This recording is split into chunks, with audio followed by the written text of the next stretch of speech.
अगला सवाल दीपिका ने पूछा है, सद्गुरु, आपने एक दर्शन में कहा है कि आपको हर किसी से वैसे ही पेश आना चाहिए जैसे आप मुझसे पेश आते हैं। सद्गुरु, आप करुणावतार हैं, लेकिन मेरे घर में एक अमानवीय दुष्ट प्राणी है। उसमें आपको देखना मुश्किल हो जाता है। इस परिस्थिति में मैं उससे कैसे निपटूं?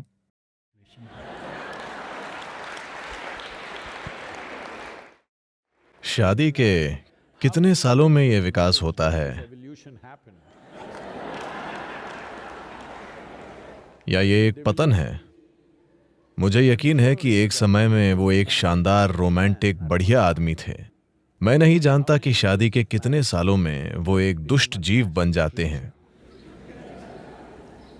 और आपकी कितनी भूमिका है एक दुष्ट जीव के निर्माण में?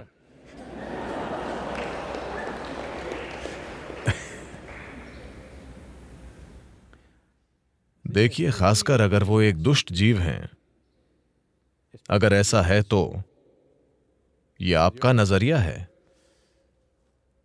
लेकिन खासकर अगर कोई व्यक्ति एक दुष्ट जीव है आपके घर में या आपके ऑफिस में या आप जहां भी हैं, आपका किसी चीज को एक खास तरीके से देखना उनके बारे में नहीं है, यह आपके बारे में है। क्या आप अपनी आंखों को, अपने मन को, अपने दिल को, अपने शरीर को सुखद रखना चाहती हैं या दुखद? आप इस बारे में अपना मन बना लीजिए।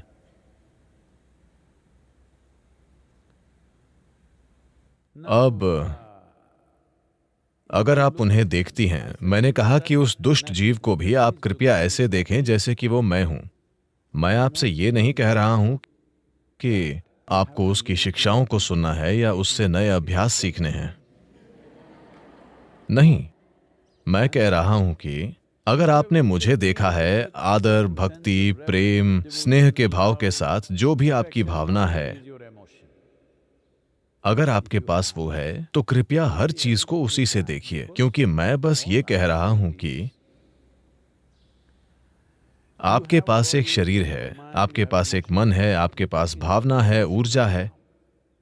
हम अभी आपकी भावनाओं के बारे में बात कर रहे हैं। अगर आप भावनाओं की मधुरता के एक खास स्तर तक पहुंचते हैं अपने जीवन के किसी पल में, या तो अपने प्यार के कारण या भक्ति या करुणा या किसी भी वजह से आप मधुरता के एक खास स्तर तक पहुंचते हैं, यह आपके जीवन में एक ऊंचा मुकाम है। अब आपको उससे वापस नहीं आना चाहिए। आपको ये देखना चाहिए कि उससे आगे कैसे जाएं। मैं कह रहा हूं कि जो भी आपकी सबसे ऊंची या सबसे मधुर या सबसे शानदार भावना थी, उसे आधार रेखा बना दीजिए। आप वहां से वापस क्यों आ रहे हैं? अगर आपने वैसी भावना का अनुभव नहीं किया होता, तब मैं आपसे क्या कहता? आपने अपने जीवन में कौन सी सबसे मधुर भावना महसूस की है? मेरा बच्चा। ठीक है, हर किसी को अपने बच्चे की तरह देखिए। हमने आपको ये एक समय पर कहा था। फिर मैंने देखा आप यहां बैठे आनंद और प्रेम के आंसू अपनी आंखों से बह रहे थे। फिर मैंने कहा हर किसी को उसी तरह देखिए जैसे आप अभी मुझे देख रहे हैं, क्योंकि ये आपकी आंखों को, आपके मन को, आपके दिल को, आपके शरीर को और आपके जीव को मधुर और शानदार बना देगा। ये उनके बारे में नहीं है। खासकर अगर वो मुश्किल दे रहे हैं, फिर आपको अच्छी ट्रेनिंग मिल रही है। अगर आप नर्क जाते हैं तो भी आप अच्छे से रहेंगे। हाँ, क्योंकि किसी ने आपको गारंटी नहीं दी है। क्या मैंने आपसे कभी कहा है कि मैं आपको स्वर्ग का टिकट दिला दूंगा? मैं आपको लगातार धमकाता रहा हूं कि चीजें यही होंगी। तो आपको समझना होगा कि यह आपके रूपांतरण के बारे में है। आपके साथ समस्या यह है कि चूंकि आपने वो क्या है, वैसे भी मैं कोई नाम नहीं लेना चाहता। आपने वो सारी रोमांटिक किताबें पढ़ी जब आप एक टीनेजर थे और फिर आपने हर तरह की चीजों की कल्पनाएं कर लीं। सबसे पहले तो आप खुद के साथ ईमानदार नहीं हैं। आपके हार्मोन असर दिखा रहे हैं। अचानक आप किसी को देखते हैं, वाह, मुझे यकीन नहीं होता वो इतनी सुंदर है, वो कितनी जबरदस्त है, वो कितना हैंडसम है, वो कितना अच्छा है, हर चीज जो वो करता है। आप खुद को बकवास से भर रहे हैं।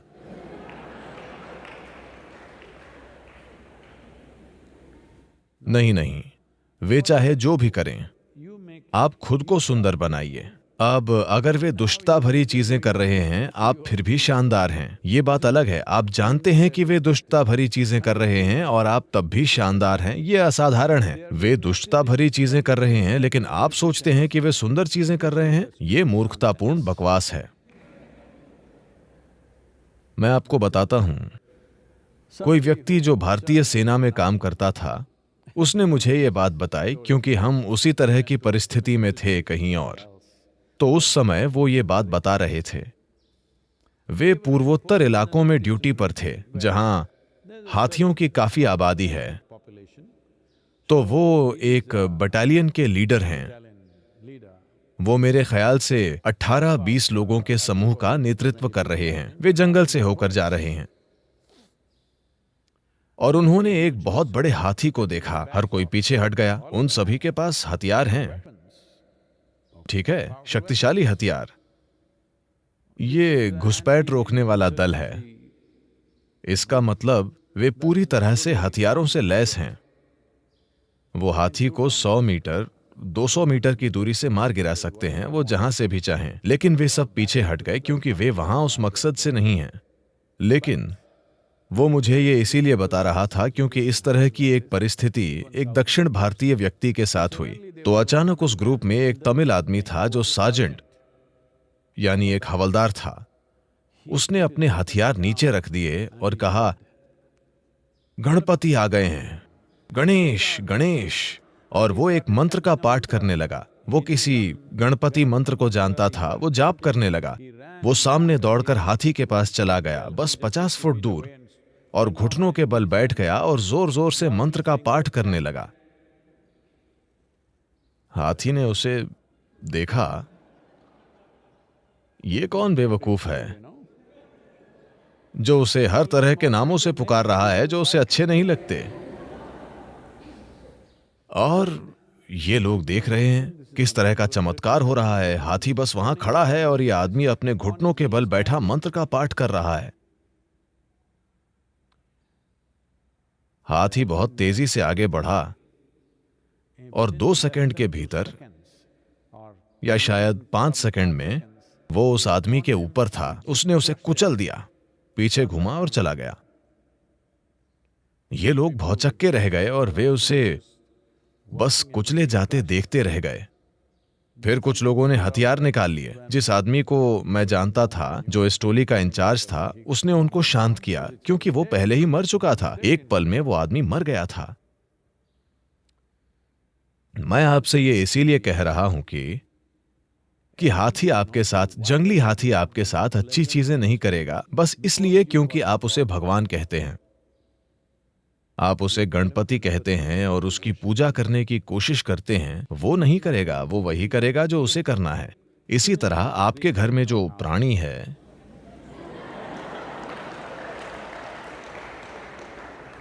वो वही करेगा जो उसे करना है, जो भी उसका गुण है। मैं सिर्फ आपके बारे में बात कर रहा हूं। आप हमेशा जीवन को एक रिश्ते के रूप में सोचते रहे हैं। नहीं नहीं, मैं चाहता हूं कि आप समझें, आपके पैदा होने से पहले या जब आप पैदा हो रहे थे तब भी आपका अपनी मां के साथ भी कोई रिश्ता नहीं था। यह बहुत अलोकप्रिय होने वाली है, ये लोग मेरी आलोचना करेंगे, लेकिन कृपया इसे देखिए। आपका कोई रिश्ता नहीं है, हमारा बस एक अस्तित्व है। रिश्ता आपकी जरूरतों की वजह से बना। आपने उन्हें भोजन के रूप में देखा, आप उनके पास गए। आपने उन्हें अपने जीवित रहने के आधार के रूप में देखा, आपने उसे जल्दी से पहचान लिया। जिस पल बच्चा पैदा होता है, उसे किसी दूसरे पुरुष या किसी और महिला को सौंप दें और उन्हें बच्चे की सभी जरूरतों का ध्यान रखने दें, बच्चा तुरंत उनके पास चला जाएगा। ये पूरी सोच कि आपको लगता है कि वो आपके पास आ रहा है क्योंकि आप मां हैं और आपने उसे पैदा किया है, नहीं, सिर्फ जरूरतों के कारण। वरना केवल अस्तित्व है। यह अस्तित्व या तो सचेतन हो सकता है और एक अद्भुत उपस्थिति में रह सकता है और इसके लिए उपलब्ध हो सकता है, या बस सर्कस करता रह सकता है। शुरू में आपकी मां सब कुछ थी, वो सबसे अद्भुत प्राणी थी, और फिर आप बड़ी हो गईं, आप एक किशोर बनी और आपने एक लड़के को देखा, वो सबसे शानदार आदमी था पूरी दुनिया में। जब आपकी माँ बीच में आई, अचानक आपको उनसे नफरत होने लगी। हेलो? जब वो आदमी आया, वो सबसे सुंदर था, फिर वो एक दुष्ट प्राणी बन गया, या आपने ऐसा सोचा।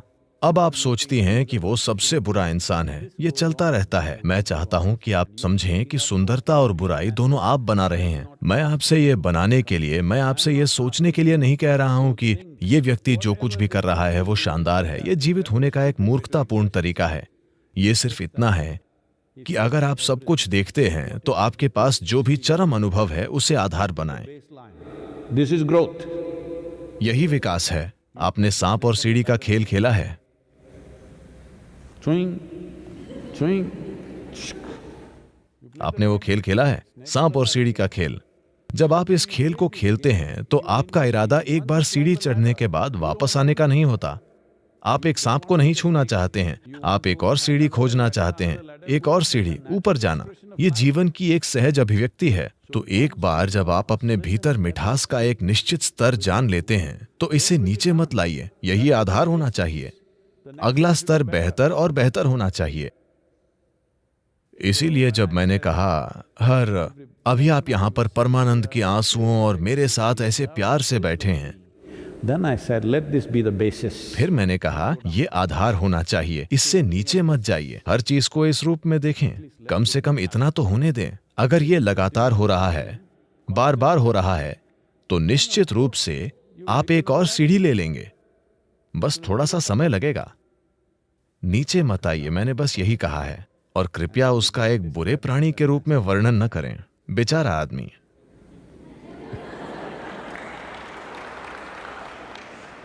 This happened. ये हुआ। मुझे लगता है कि मैं आपको बता चुका हूं। हो सकता है कि इन दिनों में से पहले मैं आपको बता चुका हूं, मुझे याद नहीं है, लेकिन मुझे इसे फिर से बताना चाहिए। शंकरन पिल्लई ने सोचा कि उसकी पत्नी का चक्कर चल रहा है। उसने एक जासूस को काम पर रखा। मैं इसे जल्दी जल्दी कह रहा हूं, सिर्फ आपको याद दिलाने के लिए। उसने कहा, मुझे उसके खिलाफ सबूत चाहिए। तो जासूस घर के बाहर इंतजार कर रहा था। उसकी पत्नी घर से बाहर निकली, उसने उसका पीछा किया तो वो एक पार्क के पास गाड़ी पार्क करके अंदर चली गई। एक आदमी बेंच पर बैठा था। जैसे ही उसने इसे देखा, वो दौड़ता हुआ आया। वो दौड़ते हुए गई। वे एक दूसरे से गले मिले, हाथ पकड़े और बेंच पर बैठकर हंसी खुशी बातें करते रहे। उसने पूरा वीडियो लिया और कुछ ही घंटों में वो शंकरन पिल्लई के कार्यालय में आया और कहा, मुझे वो सबूत मिल गए हैं जो आप चाहते थे। सिर्फ एक दिन में मैंने अपना काम किया। मेरे पास इसका सबूत है। ये वीडियो देखिए। शंकरन पिल्लई ने वीडियो देखना शुरू किया और कहा, नहीं, मैं इस पर विश्वास नहीं कर सकता। नहीं नहीं, ये नहीं हो सकता। ये इस पर विश्वास नहीं कर सकता। जासूस बोला, आप किस पर विश्वास नहीं कर सकते? ये एक वीडियो है, ये बनाया हुआ नहीं है। ये वही वीडियो है जिसे मैंने अभी लिया है। उसने कहा, बात वो नहीं है मूर्ख, मैं विश्वास नहीं कर सकता कि वो इतनी मजेदार है।